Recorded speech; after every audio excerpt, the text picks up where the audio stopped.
Hey guys, JR Chunks 21 here. So, exporting the video for the New Vegas video. All the thumbnails are done. All that nice shit is done.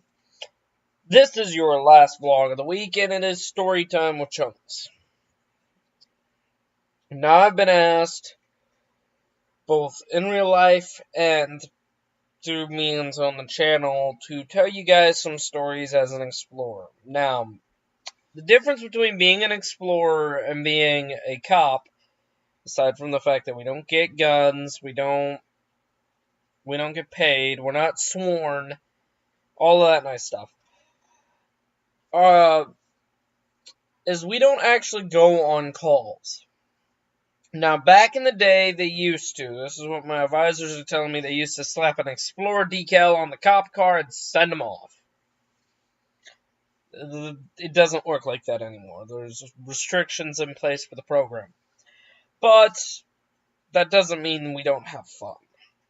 Now, the first thing you're going to be told during any Explorer Academy or training event is that you treat it as real. It doesn't matter what else happens. This is a real training event. The guy pointing the toy pistol at you is treated like a real person pointing a gun at you.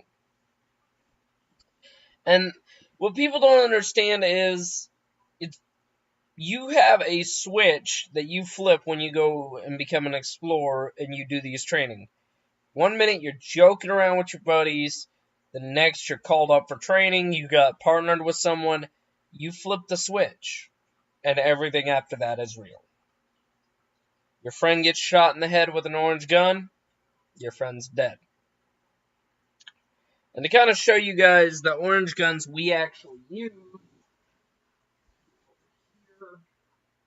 now the holster is actually a relative's holster. So this is your classic triple retention holster. Triple retention because you have this top band right here. Flip it up. Then you've got that button right there. So logically speaking, you've got your gun right here. You got your gun right there. You're going to come down, flip that up, and pull it out. Your middle finger is going to be right here. Your finger should be either in the trigger well right here or in the ejection port up here. This is what my department trains us as now. Originally, we were told to keep it here. They then moved it up here. It's got an added time for you to think before you put your finger down here near the trigger. So you've got your finger here in the ejection port, or here, depending on where you want to do it. When I carry every day, I carry it like that. If I have my gun out, especially at the range, it's right here. During training, it's here. But triple retention is just that. You've got a top band here. Flip it off with your thumb. You've got your secondary retention here. And then to pull it out, see, I can't just get it out because I've pressed this. You've got to cock it back and pull it out. Now, the gun my department uses for training is either an orange gun or we have burgundy guns, which are a different model. This is a Glock 17 model. Or Glock 19.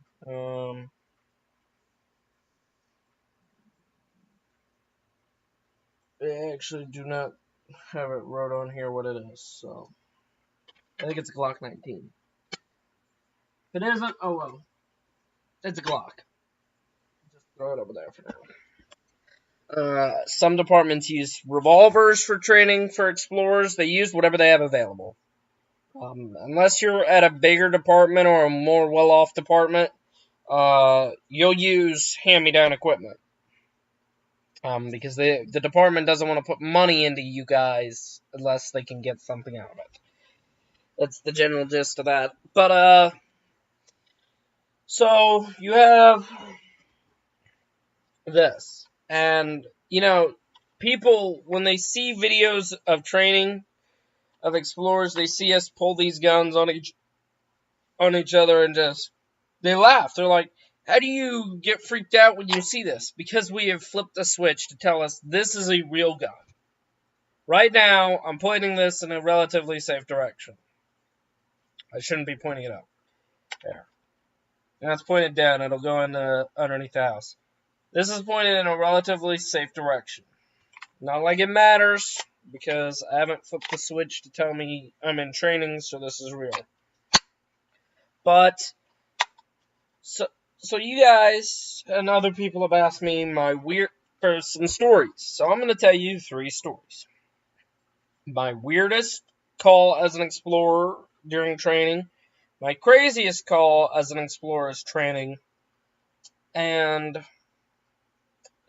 I guess the most interesting call as an explorer. So let's start with the weirdest call. So, there's actually 2 of these. So, you guys may be seeing me wearing these, and I'm sure you all are curious. NCALE means North Carolina Association of Law Enforcement Explorers. It's actually wrote right here on the badge. You can't see that. People just see the badge and they think, oh, he's a cop. No, I'm not. It actually has Academy right there. There's a town not too far from me called Salemburg. There they have a big college-esque campus called the NC Justice Academy. Cops from all over North Carolina go there for training. As explorers, we go there during the summer. My first year there, the weirdest call we had was where we were investigating a crime scene. And we go in there, and I'm partnered with, I think, one of my explorers and 2 females from another post. I'm not sure, though. Now, I was the oldest explorer. I was 18 at the time. But how a lot of the time when we get together, if you're with another post, we don't know who's running point, who's running the primary position as the officer, who's running the charge position, the leader. And most of the time we go by rank. Which of us has the biggest rank? So at the time, me and one of the females were tied in the highest rank. So we went off who had the most experience. She had me beat out. So she was in charge. So the case is we have a kidnapping, and we get in there, and the beds are the old school twin mattresses, like what you might see at a boot camp. And they're on a box springs. So the mattress is up against the wall. The chair in the room is flipped over. There's a note that's hastily written and scribbles all over it. There's a knife. There's a snake. And there's rope binding to the bed. And I actually took a photo of the rope and showed it to my mom because my mom actually worked in a psychiatric hospital. And she's like, oh yeah, that's classic. That's an improvised 4-way restraint. Someone was restraining someone. I'm like, okay, then. I didn't know that until I got home. We concluded that the girl who was kidnapped by her boyfriend, I believe. And I think we kind of, as we found blood, we kind of concluded that either she died, that she was either injured or killed. Then we ended it with a bolo. Be on the lookout. So what ends up happening is this case was really odd. We didn't have a lot to go on, and it was just a random little thing that definitely the weirdest thing. I was only about a year into my program at the time, and I had no real experience with this kind of thing. We'd never done crime scene investigations. So this was my first taste of a crime scene investigation, and of course, I had no idea what I was doing. So I was really happy to be running secondary. Or backup. Now, the other weird call, again, comes from Salemburg. Salemburg being the state-run academy, they were allowed to do a lot of different training. So, there's several calls I'm going to go over because there's actually another one from this same one. I wasn't a part of the call. I was witness to the call. But It's definitely interesting. So with this, we had and you guys might have heard me talk about this. We have a call where we treat it as real. And of course, you laugh at this. You tell people this call as if it's a real one, and they're freaking out. They're like, "Oh my god, this really happened?" No. So, first call as an advanced class. Now, I didn't get to finish my advanced class because at the time my niece was sick. I left right after the first day of training. She had 100 degree temperature or something. She was really sick or something. Not sure. I don't really remember, to be honest with you guys. I feel really bad leaving it because now I can't go back. But family comes first. So we get a call. I'm partnered with this guy who's brand new to the Explorer program. And normally, if you've never been to Salemburg before or the academy, you don't get to be in advanced class unless you've been there before. Well, this post was brand new. This guy was brand new. He only had like a couple of weeks of training. And he was in advanced class with me. So what happens is, I'm partnered with him. He's about to leave his post. He's about to age out. So I take him for training. And our call is, we got a naked guy down the street rubbing himself all over. Now, all we know is he's naked. We tried to provide for more information. Dispatch. Can we get age? Unknown. Can we get a medical background? Unknown. So we knew nothing going into this call.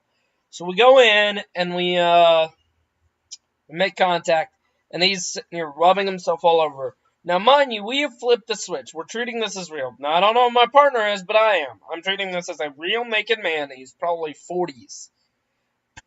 He's like, "Oh, I'm so hot. I'm so hot." And I'm trying to talk him down, and I finally get him to stop moving around, and I'm talking to him. I'm like, "Hey, man, what's going on? What's going on? What's going on?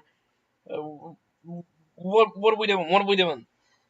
And finally, he starts walking again, and my partner immediately goes hands on, grabs the guy, takes him to the ground, and they start fighting.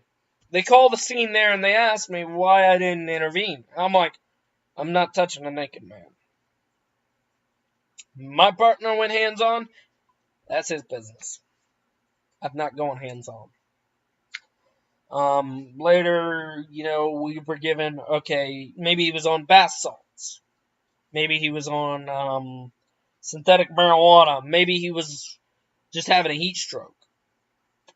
Why did we go hands on? My partner couldn't articulate, and neither could I, because I saw no reason to go hands on for a guy just walking. Now the call after that was I was watching. This one was more interesting to see how it was dealt with. A crazy man, supposedly in the roadway, freaking out because there's supposedly an IED in the roadway. He's a veteran, and he's freaking out. The lady behind him is blaring her horn. 2 officers respond. One of them I've done training with before. She handles the IED case, the guy freaking out. The other goes back to the lady blaring her horn and getting shitty and tells her, if she doesn't stop, I'm taking you to jail. Really fixed the issue real quick. And it was interesting to see how it worked. They worked really well together, and I enjoyed watching it. Now for the craziest call. Now, crazy for this is more in the sense of how it devolved. Now, I've talked about this before, but not long after, before I went to Salemburg, and not long after I became an explorer, we went to Charlotte-Mecklenburg Police Department for an Emergency Preparedness Day. Now, this means the fire explorers and the police explorers get together for training. And a bunch of posts. We will never go back there because it was not well organized. This is how unorganized it was. But this was before I had my own gear. I had to stuff this in my pocket. That was stupid. That was my holster, was I had to put this in my pocket. I had to put my gun in my pocket. So, We get to this call, and I'm partnered with yet again another person from another post. I don't know how much experience he had. We're dealing with a domestic. Now, normally in a domestic situation with two cops, one cop will take the one party, the other will take the other. The goal is to keep them away from each other, but still be able to see and hear your partner in case something goes wrong. So I take the man, my partner's supposed to take the woman. Now, I'm talking to the man trying to get the story, and immediately things go from like a 1 to a 5. He starts reaching his hands in his jacket pockets. I've got my hand on my gun. I'm like, get your hand out of your pocket! Get your hand out of your pocket! I'm yelling at the guy. I'm telling him to get his hand out of his pocket. I'm not keeping situational awareness. I'm gun-ho on one guy. I got tunnel vision. Well, my partner loses track of his target, and he focuses on my guy. Next thing you know, I hear bang. Not the actual sound. I hear someone go bang. And my partner's dead. I look, and the wife or girlfriend has pulled a sub-nose .357 revolver orange gun out of her purse, shot my partner in the head, proceeded to execute me. Scenario ends, all because of situational awareness, which is an issue. That is the craziest thing I've ever done in training, and to be honest, it's one of the reasons why I don't want to do domestics if I can avoid them. Because the two most dangerous things you can do as a cop is a traffic stop and a domestic. Traffic stop, because you do so many of them, you're bound to come across some situations that are bad. And domestics, because they go from 0 to 10 really fast. Really fast. Now, to kind of go further into detail, another interesting call I had was actually during my first academy as an explorer. This was put on by my local police department, which was training us. Now, we met the officer who was playing the victim, and the reason this is interesting is only because of the context. He is a veteran police officer of that police department, a training officer, and a former state trooper. We get the call out that there's shots fired. So, of course, we immediately respond ready to engage a target. Turns out someone broke in, stole his satellite box, so now he wants to watch the game. So we're trying to get information. We're like, hey, do you know what kind of gun it was? You know, was it a handgun, a rifle? He's like, I don't know, it was a big gun. It might have been a bazooka. Now I'm going to slow that down and rephrase it. Tell you guys what he exactly said. I don't know what kind of gun it was. It was a big gun. It might have been a bazooka. It was so hard for me to keep a straight face and be like, writing down in my notebook what he says. Because I was like, just trying to keep a straight face. Like, it was the most interesting thing they've ever pulled. And honestly, they've never topped that yet in training. We've done felony stops. The most interesting call, just recently, which we all got chewed out for trunk monkey behavior.